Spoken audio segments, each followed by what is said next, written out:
Hello అందరికీ welcome back to my channel inside Liyasa world.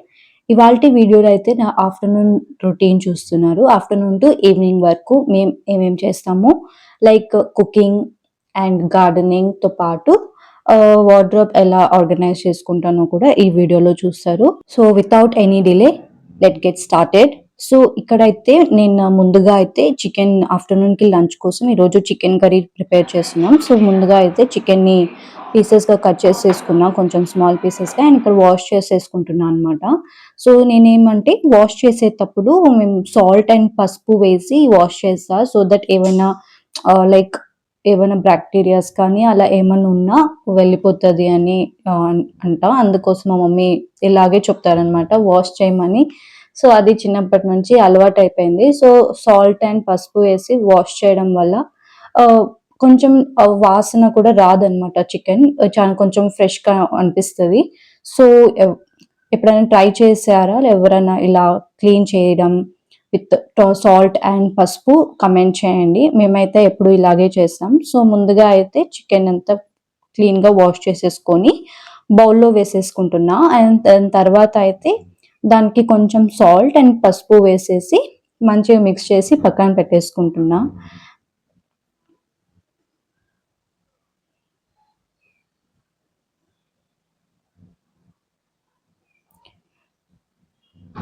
And దాని తర్వాత ఏంటంటే రైస్ కూడా ఆఫ్టర్నూన్ లంచ్కి బగారా రైస్ చేస్తున్నాం చికెన్ కర్రీతో పాటు. సో దానికి కూడా రైస్ తీసేసుకొని వాష్ చేసేసి పెట్టేసుకుంటున్నా పక్కకి.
అవి 2 నేను పక్కన పెట్టేసి వచ్చేసాననమాట. మమ్మీ లంచ్ ప్రిపేర్ చేస్తారు. సో ఇక్కడ నేను బెడ్‌రూమ్‌లోకొచ్చి చూస్తే మా బాబు నేను తీసుకొచ్చిన బ్యాగ్ నేను ఇంకా వార్డ్రోబ్‌లో సర్దుకోలేదనమాట. సో అవన్నీ బట్టలన్నీ తీసి బయటకు వేసేసాడు. సో అందుకని అవన్నీ క్లీన్ చేసి మంచిగా సర్ది పెట్టేద్దాము వార్డ్రోబ్‌లో అని అనుకున్నా.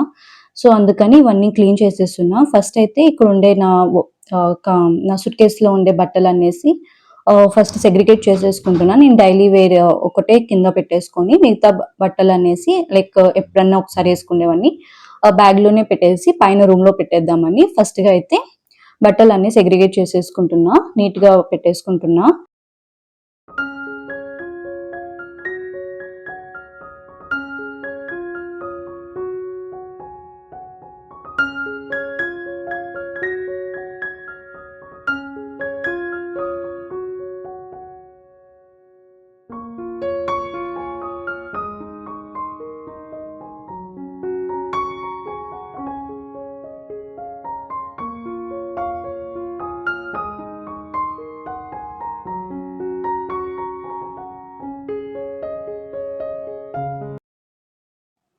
అండ్ దాని తర్వాత అయితే ఈ కబోర్డ్‌లో మా బట్టలు పెట్టుకోనికని మొత్తం క్లీన్ చేసేసుకుంటున్నా. సో ఈ కబోర్డ్ ఇచ్చింది మా మమ్మీ మా ఇద్దరికి బట్టలు పెట్టుకోవడానికి, నావి అండ్ లియాన్ష్‌వి. మావేమి ఎక్కువగా లేవు. నేను ఎవ్రీడే డైలీ వేర్ మాత్రమే ఇక్కడ పెట్టుకుంటున్నా అనమాట. మిగతావన్నీ పైన రూమ్‌లో పెట్టేస్తున్నా. అండ్ లియాన్ష్‌వి కూడా అన్నీ ఫోల్డ్ చేసి పెట్టామంటే నీట్‌గా కొన్నే వస్తాయి. అక్కడ ఏమంటే అన్నీ చిందరవందరగా ఉన్నాయన్నమాట. సో ముందుగా అయితే ఫస్ట్ నేను చేసేది ఏంటంటే బట్టలన్నీ తీసి బయట పెట్టేసుకొని తనకు రెగ్యులర్‌గా వేసేవి, ఒకేషనల్‌గా వేసేవి అలా మొత్తం అన్నీ సెగ్రిగేట్ చేసి పక్కన పెట్టుకుంటా. సో దట్ మనం రెగ్యులర్ గా వేసేటప్పుడు అవన్నీ కూడా ఏమంటారు, ఎప్పుడో ఒకసారి వేసే బట్టల్ని అన్ని పక్క పక్కనే పెట్టుకున్నాం అంటే అవి ఇవి అన్ని మిక్స్ అయిపోతాయి అనమాట. అవి ఎప్పుడో ఒకసారి తీస్తాము, ఇవైతే డైలీగా తీస్తుంటాము కదా. సో అందుకోసమని ఏం చేశానంటే ఫస్ట్ అవన్నీ సెగ్రిగేట్ చేసేసుకొని, ఏవి డైలీ వేస్తానో అవి పక్కన పెట్టేసుకొని, అండ్ తర్వాత ఏవి ఫెస్టివల్స్కో లేకపోతే ఇక్కడ బయటకు వెళ్ళినప్పుడు వేస్తామో అవి పక్కన పెట్టేసుకుంటున్నా. అండ్ నావి కూడా ఒక 2 pairs ఆఫ్ డ్రెస్సెస్ ఇక్కడ కింద పెట్టేసుకున్నా, ప్రతిసారి పైకి పోకుండా. అండ్ డైలీ వేర్వి అండ్ ఫస్ట్ అయితే నా పైన పెట్టేసుకున్నా, అండ్ బాబు అయితే కింద సెట్ చేసుకున్నా అనమాట. తన టీ షర్ట్స్ అన్ని ఒకవైపు అండ్ ప్యాంట్స్ అన్ని ఒకవైపు పెట్టేసుకున్నా, సో దట్ ఈజీగా ఉంటాయి. రెండు ఒకేసారి పెట్టామంటే ఒక్కొక్కసారి టీ షర్ట్స్ లేకి డైలీ షార్ట్స్ వేస్తాం కదా, ప్యాంట్స్ ఏమేము. సో అందుకోసమని నేను సపరేట్ గానే పెట్టుకుంటా టీ షర్ట్స్ అండ్ షార్ట్స్. ఇవన్నీ పక్కన పెట్టేసుకుని, అండ్ తన డైపర్స్ కూడా అన్ని తీసుకొచ్చా అనమాట. సో అవన్నీ కూడా మొత్తం ఓపెన్ చేసేసి ఇక్కడే కిందనే పెట్టేసుకుంటున్నా, సో దట్ నైట్ టైమ్స్ తీసుకోవడానికి ఈజీగా ఉంటుందని. అండ్ ఇక్కడ నీట్ గా పెట్టుకోవడం వల్ల ఇలా అన్ని అడ్జస్ట్ చేసుకోవడం వల్ల చాలా అంటే చాలా స్పేస్ మిగిలింది. అప్పుడు చూసినట్లయితే చాలా ఫుల్ గా ఉన్నది, సో ఇప్పుడైతే చాలా స్పేషియస్ గా అండ్ చాలా నీట్ గా ఉంది. ఇది నా ఆఫ్టర్నూన్ టైంలో ఫ్రీగా ఉన్నప్పుడు నేను ఈ వార్డ్రోబ్ని అయితే ఫస్ట్ సర్దేసుకున్నాను అనమాట. అండ్ నెక్స్ట్ అయితే కిచెన్లో వెళ్ళి చూస్తే మమ్మీ చికెన్ కర్రీకి అన్ని ప్రిపేర్ చేస్తున్నారు, సో నేను కూడా వెళ్ళి హెల్ప్ చేశాను అనమాట. సో ఇక్కడ ఏంటంటే చికెన్ కర్రీ చేస్తున్నా, దాంట్లో ఫస్ట్ హీట్ అయిపోయింది ప్యాన్. మీకు రెసిపీ కూడా దీంట్లో చూపిస్తాను, చికెన్ కర్రీ మేము ఎలా చేస్తామో. సో ఇక్కడైతే ఆయిల్ ఫస్ట్ వేసేసుకుని ఒక ఆనియన్ మాత్రమే కట్ చేసి వేసుకుంటున్నా. ఈ ఆనియన్ ఏంటంటే కొంచెం బ్రౌనిష్ అయ్యే వరకు వేయించాలన్నమాట. సో దాని తర్వాతనే నేను చికెన్ దాంట్లోకి వేస్తా. సో అది గోల్డెన్ కలర్ లాగా మారాక చికెన్ అంతా దాంట్లో వేసేసి మొత్తం చికెన్ అంతా వాటర్ ఇమిడిపోయే వరకు, అంటే వాటర్ వస్తుంది కదా చికెన్ నుంచి బయటికి, ఆ వాటర్ అంతా ఇమిడిపోయే వరకు మనము చికెన్ ని కుక్ చేయాలన్నమాట. దాంతోనే half of the chicken cook అయిపోతుంది. సో మనకి చాలా ప్రాసెస్ అంటే చాలా తర్వాత వాటర్ వేసినాక చాలా టైం వరకు కుక్ చేయాల్సిన అవసరం ఉండదు. అండ్ ఈ గ్యాప్ లోనే మమ్మీ దానికి చేయాల్సిన మసాలా ప్రిపేర్ చేసేసుకుంది. ఈ మసాలా రెసిపీ అయితే నేను మీకు నెక్స్ట్ వీడియోలో చెప్తాను, ఎందుకంటే ఏమేమి వేసారో నాకు కూడా తెలియదు. అండ్ మోస్ట్లీ ఎక్కువగా అయితే ఇవే వేస్తుంది అమ్మ, లైక్ కొబ్బరి, ధనియాలు, ధనియా పౌడర్, కొత్తిమీర, టమాటో అండ్ చెక్క, లవంగాలు ఇవన్నీ వేసి మిక్సీ పట్టేస్తుంది అనమాట, రాగానే అన్ని ఏవి ఫ్రై చేసుకోకుండా. కానీ ఆ మసాలా చాలా అంటే చాలా టేస్టీగా ఉంటుంది. ఇదే మసాలా నేను కొంచెం పక్కన తీసి పెట్టుకుంటున్నా, ఎందుకంటే అది బగారా రైస్ లేక్ కూడా మమ్మీ కొంచెం వేస్తారు అనమాట, ఫ్లేవర్ చాలా బాగుంటది ఆ మసాలా బగారా రైస్ లేక్ వేస్తే. సో అందుకోసమని దాన్ని కొంచెం పక్కన పెట్టేసుకుంటున్నా ఇక్కడ. అండ్ ఆ మసాలా వేసాక కొంచెం ఫ్రై చేసుకొని మనకు కారం సరిపడా అంతా వేసుకోవాలా. మేము కొంచెం స్పైస్ గానే తింటాం నాన్ వెజ్, సో అందుకోసమని కారం కొంచెం ఎక్కువగానే వేసా ఇక్కడ. ఎక్కువగా అంటే చాలా కారం అని కాదు, కొంచెం డైలీ తినే దానికి కొంచెం నాన్ వెజ్ లో ఒక హాఫ్ స్పూన్ అలా కొంచెం ఎక్కువ వేస్తాం అంతే. ఎందుకంటే నాన్ వెజ్ కొంచెం స్పైసీగా ఉంటే మా ఇంట్లో అందరూ బాగా తింటారు అనమాట. అంటే మా మమ్మీ నాన్ వెజ్ తినరు, నేను డాడీ మాత్రమే తింటాం, సో ఇది మా ఇద్దరికి మాత్రమే. సో ఇక్కడైతే అది చేసేస్తుంది అమ్మ, వాటర్ పోసేసి కొంచెం అది మగ్గాక బాగా మగ్గియాలన్నమాట. అది మసాలా అండ్ కారం వేసాక అది కొంచెం బాగా 5 minutes కానీ అలా పెట్టి తర్వాత వాటర్ పోస్తే కర్రీ కొంచెం మంచి కలర్ వస్తుంది. సో ఇక్కడైతే అదే చేశారు, కొంచెం మగ్గించాక వాటర్ పోసేసి మంచిగా బాయిల్ చేసాము. అండ్ అది ఉడికిపోయాక పక్కన పెట్టేసి నెక్స్ట్ బగారా రైస్ కి అయితే ప్రిపేర్ చేసేస్తుందమ్మ ఇక్కడ. సో ముందుగా అయితే బటర్ వేసుకోవాలా, బటర్ వేస్తే ఫ్లేవర్ చాలా బాగుంటుంది రైస్ది.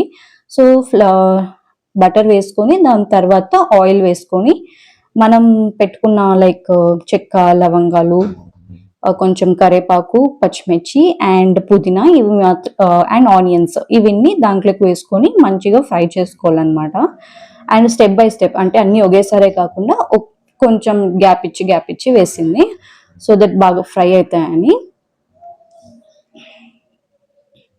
ఇక్కడ కూడా ఏంటంటే ఆనియన్స్ కొంచెం మంచిగానే ఫ్రై అవ్వాలా, కొంచెం అప్పుడే టేస్ట్ బాగా వస్తుంది రైస్ కి, ఫ్లేవర్ బాగుంటది అనమాట. కొంచెం బాగా ఫ్రై అయ్యాక ఈ మసాలా నేను పక్క తీసి పెట్టాం కదా, ఆ మసాలా కూడా దాంట్లోకి వేసి మంచిగా ఫ్రై చేసేసుకొని, ఎన్ని గ్లాసెస్ ఆఫ్ రైస్ తీసుకుంటారో వాటర్ అన్ని లైక్ తెలిసే కదా రైస్ ఎలా ఉంటుంది, 1 glass ఆఫ్ వాటర్ కి 2 glasses of sorry 1 glass of rice కి 2 గ్లాసెస్ ఆఫ్ వాటర్ వేసుకోవాలా. సో అలా వేసేసి చేసేసింది అనమాట.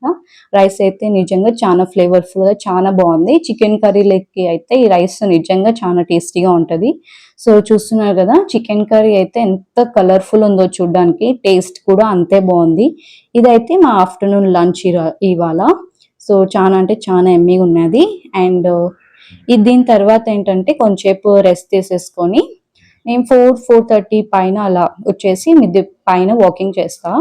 At least daily 60 at least half an hour to 140 to 1 hour దాకా, 40 మినిట్స్ టు 1 అవర్ దాకా వాకింగ్ చేస్తున్నా డైలీ. ఒక రోజు కూడా అయితే మిస్ అవ్వాలా ఇక్కడ వచ్చినప్పటి నుంచి. వాకింగ్ తో పాటు కొన్ని ఎక్సర్సైజెస్ కూడా చేస్తున్నా. అంటే నేను నా వెయిట్ లోనే ఉన్నా, బట్ ఈ టైంలో ప్రెగ్నెన్సీ తర్వాత టమ్మీ కొంచెం కనిపిస్తుంది అనమాట పొట్ట. అండ్ ఇప్పుడు ఒక లాస్ట్ 1 మంత్గా బాబు లేకపోవడం వల్ల వర్క్ కూడా బాగా తగ్గిపోయింది అనమాట. సో దానికని కొంచెం వెయిట్ కొంచెం పుట్ ఆన్ అయినట్టున్నా, కానీ నా నార్మల్ వెయిట్ ఏమీ ఇంక్రీజ్ అవ్వలేదు, కానీ నాకు బాడీ కొంచెం హెవీగా అనిపిస్తుంది. సో అందుకోసమని నేను వర్కౌట్ స్టార్ట్ చేశాను. ఎవ్రీడే వాకింగ్ అట్లీస్ట్ 30 మినిట్స్ కానీ కంపల్సరీ చేస్తా. 40 టు 1 అవర్ అయితే ఇది మాక్సిమం టైం అన్నమాట. సో ఆ రోజు వెదర్ అయితే చాలా అంటే చాలా బాగున్నది.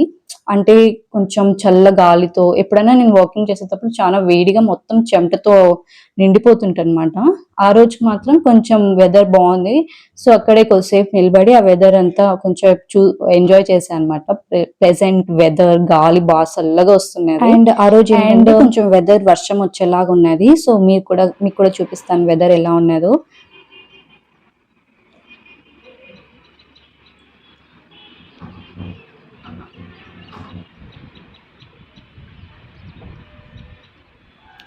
చూసారు కదా, క్లౌడ్స్ కొన్ని సైడ్ మబ్బులు ఉన్నాయి, కొన్ని సైడ్ ఎండ ఉంది, ఇలా ఉన్నదన్నమాట. అండ్ దాని తర్వాత అయితే బట్టలు మార్నింగ్ ఎండకేసేసింటి. సో అవన్నీ ఆరిపోయాయని అవన్నీ తీసేసుకొని కిందికి వెళ్ళి అవన్నీ ఫోల్డ్ చేసి పక్కన పెట్టి కబోర్డ్ లో సర్దేసుకున్నాం అనమాట.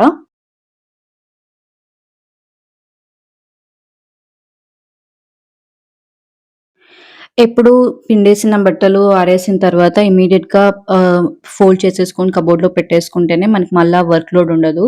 సో, అందుకనే నేనెప్పుడూ బట్టలు ఆరేసింది ఇమ్మీడియేట్‌గానే తీసేస్తా అనమాట.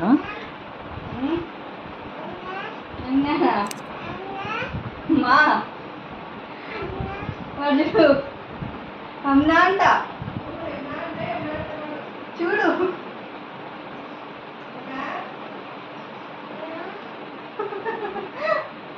ఎట్లున్నానండి ఇది ప్రియాంష్, ఎట్లా అనేది ఏమన్నా చెప్పు.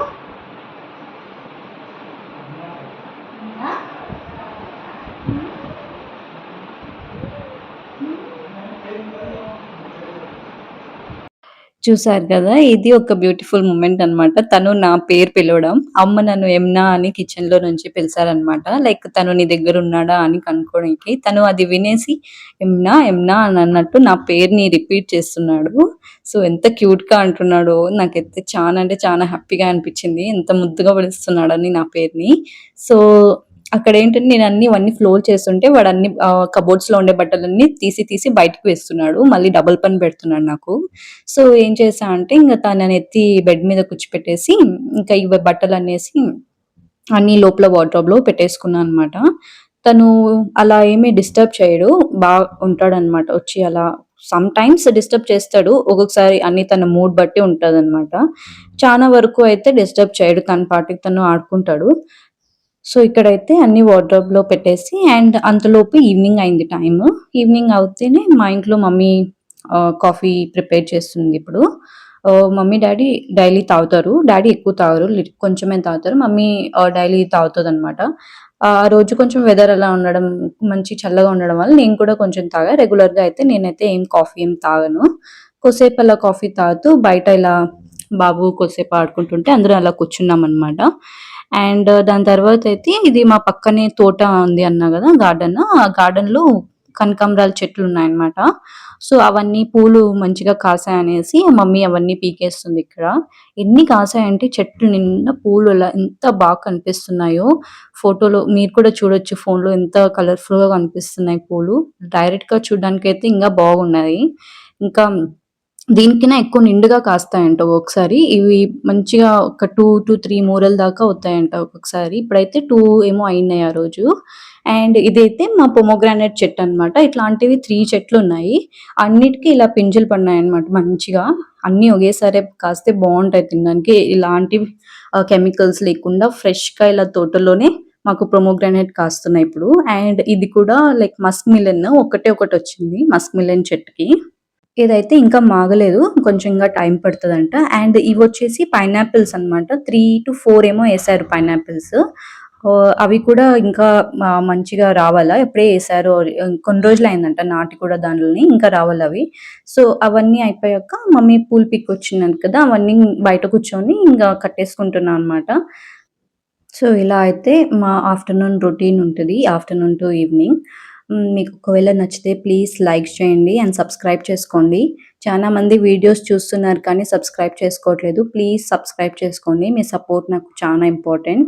మీ ఆఫ్టర్‌నూన్ రొటీన్స్ ఎలా ఉంటాయో ఈ కామెంట్ సెక్షన్‌లో షేర్ చేసుకోండి. అండ్ ఈ వీడియో ఇంతటితో సమాప్తం. మళ్ళీ నెక్స్ట్ వీడియోలో కలుద్దాం. Until then stay healthy. Thank you for watching. Bye.